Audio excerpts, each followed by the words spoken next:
Movie का start Caroline को दिखाते हुए होता है, जो कि एक नर्स थी और उसकी कोई भी फैमिली नहीं थी। इसीलिए वो एक ओल्ड एज होम में as a caretaker job करती थी और फैमिली ना होने की वजह से वो यहाँ के सभी लोगों से काफी अटैच थी। और यहाँ जिस आदमी से वो सबसे ज्यादा अटैच होती है उसकी डेथ हो जाती है और अब वो दुखी होकर ओल्ड एज होम छोड़ने का फैसला करती है। अब घर जाते हुए वो एक न्यूज़पेपर में एक जॉब देखती है जो कि एक केयर टेकर की ही थी और वो अब इस जॉब को करने का डिसाइड करती है। वो अपने घर वापस आने पर अपनी फ्रेंड से मिलती है और उसे भी न्यू जॉब के बारे में बताती है, जिस पर वो लड़की कहती है कि ये जगह जहाँ तुम जॉब के लिए अप्लाई करने वाली हो ये एक मिस्टीरियस जगह है। लेकिन कैरोलाइन उसकी कोई भी बात नहीं मानती क्योंकि वो ऐसी चीजों पर बिलीव नहीं करती थी। नेक्स्ट डे जब वो उस जगह पर जाती है तो उसे वहाँ लूक नाम का एक आदमी मिलता है, जहाँ वो उसे एक कपल से मिलवाता है जिनको असल में केयर टेकर की जरूरत थी क्योंकि बेंजामिन यानी वो आदमी पैरालाइज था। यहाँ उस घर की ऑनर कैरोलाइन से कहती है कि उसे बेंजामिन के साथ साथ इस घर का भी ख्याल रखना होगा क्योंकि वो घर काफी बड़ा था, इसीलिए वो लेडी उसे अकेली संभाल नहीं सकती थी। और यहाँ कैरोलाइन से पहले कोई भी केयर टेकर या मेड आने को तैयार नहीं थी और फिर लोग के कहने पर वो इस ऑफर को एक्सेप्ट कर लेती है। फिर नेक्स्ट डे वो अपनी फ्रेंड को बाय कहते हुए अपना सामान लेकर उस अजीब घर के लिए निकल जाती है जो कि एक बिल्कुल वीरान जगह पर था। रास्ते में वो एक पेट्रोल स्टेशन के लिए रुकती है जो उसी घर के थोड़ा करीब था और काफी अजीब भी। यहाँ हर चीज काफी गंदी और काफी पुरानी नजर आ रही थी। उस पेट्रोल स्टेशन के बाहर वो अजीब ब्रिक डस्ट की लाइन नोटिस करती है, लेकिन उन चीजों को इग्नोर करते हुए कैरोलाइन वहाँ से चली जाती है। अब अपनी जॉब यानी उस घर पे पहुँचने पर वो लेडी कैरोलाइन को सारा काम बताती है, अपना घर दिखाती है और साथ ही वो उसे बेंजामिन के रूम में लेकर जाती है जो बेड पर लेटा हुआ था। वो पैरालाइज होने की वजह से ना तो हिल सकता था और ना ही बोल सकता था। मिसेस बेंजामिन उसे बेंजामिन की डाइट और मेडिसिन रूटीन बताती है और यही इस रूम में कैरोलाइन को दो बच्चों की फोटो दिखती है और वो जब फोटो को उठाती है तो उसके पीछे से एक मिस्टीरियस फोटो निकलती है जिसके ऊपर पापा जस्टिफाई और मामा सिसिल लिखा हुआ था। मिसेस बेंजामिन अब उसे की देती है जो उस घर की हर डोर को खोल सकती थी। उस घर का राउंड लेते हुए उसे काफी अजीब लगता है क्योंकि उस पूरे घर में कोई भी मिरर नहीं था। और जब वो मिसेस बेंजामिन से इस बारे में सवाल करती है तो वो कहती है कि अब हम बूढ़े हो गए हैं इसीलिए हमें मिरर की कोई जरूरत नहीं है। इसके बाद हम कैरोलाइन को उसकी जॉब करते हुए देखते हैं, यानी बेंजामिन का ख्याल रखते हुए देखते हैं। वो हर रोज उसे फ्रेश करने के लिए बाहर गार्डन में लेकर आती है। यहाँ गार्डन में मिसेस बेंजामिन उसे स्टोर से कुछ सीड लाने के लिए कहती है और स्टोर में जाने पर उसे वहाँ एक रूम नजर आता है जो उसने पहले कभी नहीं देखा था। वो अब उस रूम को देखने के लिए जैसे ही अपनी की का यूज करती है तो वो की उस लॉक को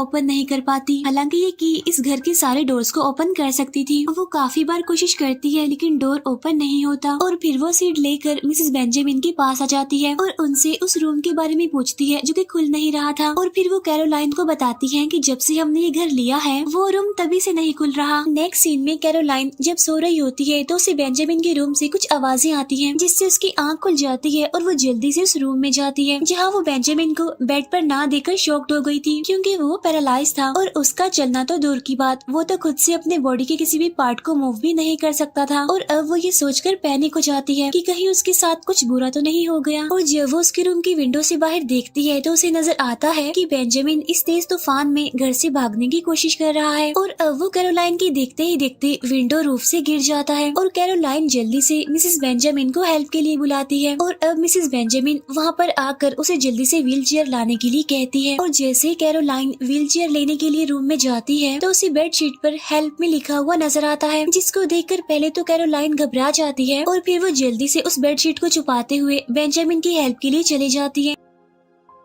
नेक्स्ट मॉर्निंग उनके घर लूक यानी वो आदमी आता है जिसने कैरोलाइन को यहाँ जॉब दी थी। वो इस फैमिली का लॉयर था, साथ साथ उनकी देखभाल भी करता था। और यहाँ कैरोलाइन उसे बेडशीट दिखाने के लिए लेकर आती है जो उसने रात में बेंजामिन के रूम से उठाई थी। लेकिन जैसे वो बेडशीट ओपन करती है तो उस पर कुछ भी नहीं लिखा हुआ था और फिर उसे लगता है कि ये सब कुछ उसका वहम है। और कैरोलाइन को परेशान देखकर लूक उसे अपना विजिटिंग कार्ड देकर जाता है ताकि उसे अगर दोबारा कहीं मुश्किल हो तो वो उसे कांटेक्ट कर सके। यहाँ अब कैरोलाइन बहुत कंफ्यूज थी। बेंजामिन का बाहर जाना, बेडशीट पर कुछ लिखा हुआ अपीयर होना और फिर गायब हो जाना। अब कैरोलाइन को इस सब का कनेक्शन उस मिस्टीरियस रूम से लगता है जो उसकी की से नहीं खुल पाया था। इसीलिए अब वो वहाँ इन्वेस्टिगेशन के लिए जाती है और फिर हेयर पिन का यूज करते हुए उसे नजर आता है कि किसी ने की होल को ही ब्लॉक किया हुआ है, जिसके बाद उसे की से वो रूम भी खुल जाता है, यानी जो की उसके पास थी। और अब वो उस रूम को खोलकर उसके अंदर चली जाती है जहाँ बहुत सा रिचुअल सामान यानी जादू का सामान रखा हुआ था और उसे यहाँ यहाँ पर एक ऑडियो रिकॉर्ड भी मिलती है जिस पर कॉन्जर ऑफ सैक्रिफाइस लिखा हुआ था। और तभी यहाँ पर मिसेस बेंजामिन आ जाती है जिससे कैरोलाइन जल्दी से छुप जाती है। कैरोलाइन हैरान थी कि वो यहाँ क्यों आई थी और दरवाजा खुला देखकर उन्होंने कोई रिएक्ट क्यों नहीं किया। तब उनके जाने के बाद कैरोलाइन उस कैसेट को सुनती है जो उसे उस रूम से मिली थी और ये सब देखने के बाद वो अपनी फ्रेंड को एक होटल में बुलाती है जहाँ कैरोलाइन उसे अपने साथ होने वाले सारे इंसिडेंट्स और उस रूम के बारे में बताती है, जिसके जवाब में कैरोलाइन की फ्रेंड कहती है कि वो एक हुडो रूम है जो कि एक मैजिक रूम है और एंशिएंट टाइम में उसे यूज किया जाता था। अब अपनी बात को सच प्रूफ करने के लिए कैरोलाइन की फ्रेंड उसे एक हुडो शॉप के बारे में बताती है क्योंकि कैरोलाइन इन चीजों पर बिलीव नहीं करती थी बल्कि सिर्फ रिस्पेक्टिव प्लेसेस को ही मानती थी। इसीलिए कैरोलाइन अब उस घर के अंदर मिरर लेकर जाती है जिस पर मिसेस बेंजामिन उसे बहुत डांटती है और उसे इस जगह का सच बताती है कि इस रूम को बहुत सालों पहले 2 अफ्रीकन सर्वेंट्स यूज करते थे और वो सर्वेंट से Papa Justify and Mama Cecil Hoodoo magicians थे जिनकी फोटो मूवी के स्टार्ट में कैरोलाइन ने देखी थी, जिन्होंने उस वक्त के ऑनर की बच्चों पर हुडो मैजिक किया था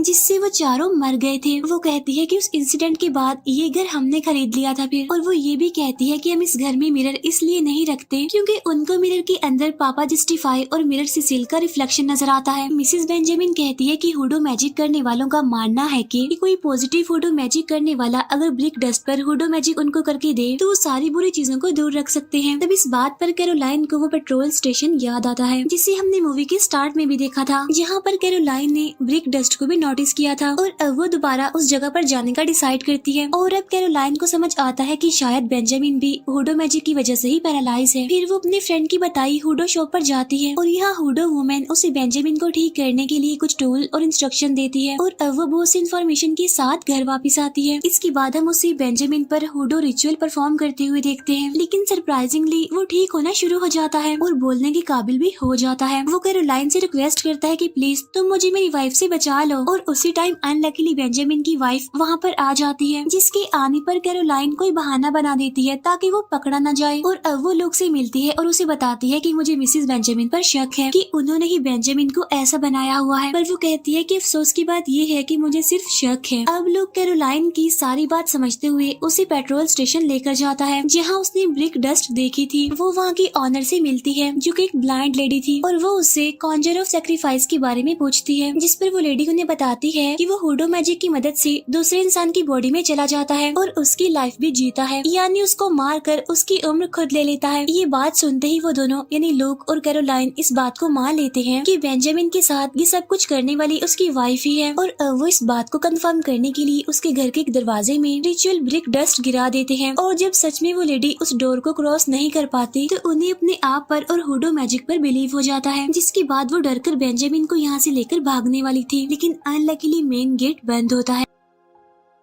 फिर वो बेंजामिन को वहीं उस बिल्डिंग में छुपाते हुए खुद वहाँ से निकलने की कोशिश करती है और अब लूक के ऑफिस पहुँचने पर उस पर सबसे बड़ा फैक्ट रिवील होता है, जहाँ से अब ये कहानी ट्विस्ट लेती है और उसे पता चलता है कि लूक और मिसेस बेंजामिन साथी हैं, यानी वो दोनों एक दूसरे के साथ मिले हुए हैं और असल में वो हुडो मैजिक का टारगेट बनी थी, बेंजामिन नहीं। और तभी पीछे से यहाँ पर लूक आ जाता है और कैरोलाइन के गले में रस्सी डालते हुए वो उसे वापस उसी हुडो मैजिक वाले घर में ले आता है और यहाँ कैरोलाइन की लूक की साथी यानी मिसेस बेंजामिन से फाइट शुरू हो जाती है, जिससे कैरोलाइन अपने आप को डिफेंड करते हुए उस लेडी को नीचे गिरा देती है, जिसमें उस लेडी की लेग्स टूट जाती हैं और अब ब्रिक डस्ट का यूज करते हुए वो उन दोनों से बचते हुए रिचुअल रूम तक पहुंचती है और पुलिस को कॉल करने की कोशिश भी करती है और खुद वहां बने सर्कल में खड़े होते हुए कुछ पढ़ने लगती है। वो कुछ रिचुअल स्पेल पढ़ रही थी जिसे वो होली स्पेल समझ रही थी। यहाँ वो लेडी उसे बताती है कि तुमने खुद ही अपने आप को इस सर्कल में कैद कर लिया है और अब वो इस सर्कल से कभी बाहर नहीं निकल सकेगी। और अब वो जैसे ही अपने पीछे लगे मिरर में देखती है तो उसे अपने साथ साथ कहानी के सभी रिचुअल कैरेक्टर्स के भी रिफ्लेक्शन नजर आते हैं